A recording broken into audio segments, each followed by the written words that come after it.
आप देख रहे हैं उत्तराखंड लाइव न्यूज, खबरों की सच्चाई तक।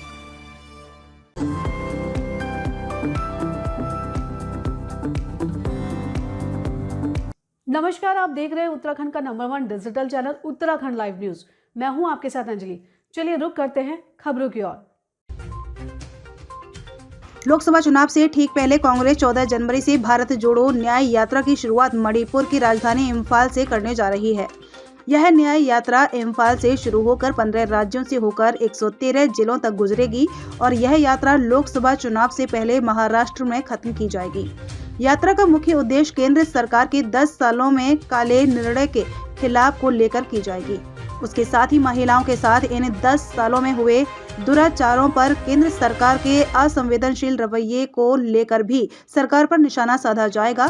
गौरतलब है कि इस बार भी हालांकि भारत जोड़ो यात्रा की तरह भारत जोड़ो न्याय यात्रा में उत्तराखंड को एक बार फिर से यात्रा में शामिल नहीं किया गया है। प्रदेश कांग्रेस संचार विभाग की प्रभारी डॉक्टर चयनिका ओनियाल पंडा ने बताया कि इन 10 सालों में जो केंद्र सरकार की ओर से जो कार्य किए गए हैं और जो काले कानून लागू किए गए, उनके विरोध में कांग्रेस के पूर्व राष्ट्रीय अध्यक्ष राहुल गांधी के नेतृत्व में न्याय यात्रा की शुरुआत की जा रही है, जिसमें इस न्याय की लड़ाई को लड़ने के लिए सभी को जुड़ने की अपील भी की गई है।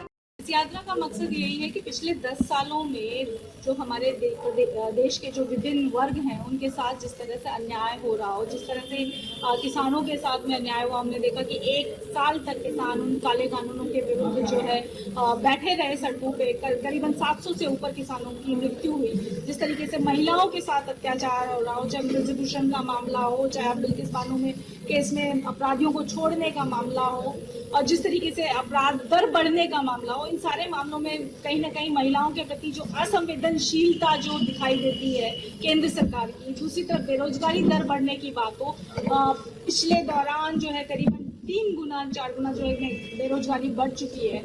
SC/ST के साथ में 48% जो है आपराधिक मामले बढ़े हैं, ऐसा कुछ NCRB का डाटा कह रहा है। महिलाओं के मामले में NCRB का डाटा ये कह रहा है कि 2022 में हर 1 घंटे में जो है 50 से ऊपर FIR दर्ज हो रही है। तो ये तो खुद सरकार के आंकड़े बोल रहे हैं, और सरकार की असंवेदनशीलता इन सारे मामलों को लेकर के, महंगाई को, चाहे आप अग्निवीर योजना देखिए किस तरीके से उन्होंने सेना के साथ में खिलवाड़ किया, इन सारे वर्गों के साथ जो अन्याय हो रहा है उस अन्याय के खिलाफ ये न्याय यात्रा है, जिसमें कांग्रेस पार्टी आप लोगों के माध्यम से आम जनता से ये अपील करती है कि वो आए, एक साथ एकजुट खड़े हों और अपने इन अन्यायों के विरुद्ध जो है आवाज उठाएं और सरकार को मजबूर करें कि उनकी बात सुने। देखिए, जमीनी स्तर की बात जहां तक है कि क्या तैयारी की है, तो कांग्रेस अपने स्तर पे हर क्षेत्र के अंदर अपने लोगों को भेज रही है, बात कर रही है। और चुनाव लड़ना किसी भी पॉलिटिकल पार्टी का प्राथमिक मुद्दा है। लोकतंत्र है, पॉलिटिकल पार्टी है, तो चुनाव तो वो लड़ेगी। लेकिन कांग्रेस की खूबी ये है कि कांग्रेस सिर्फ चुनावी राजनीति को देख करके मुद्दे नहीं उठा रही है, वो आम जनता की भावनाओं को समझ करके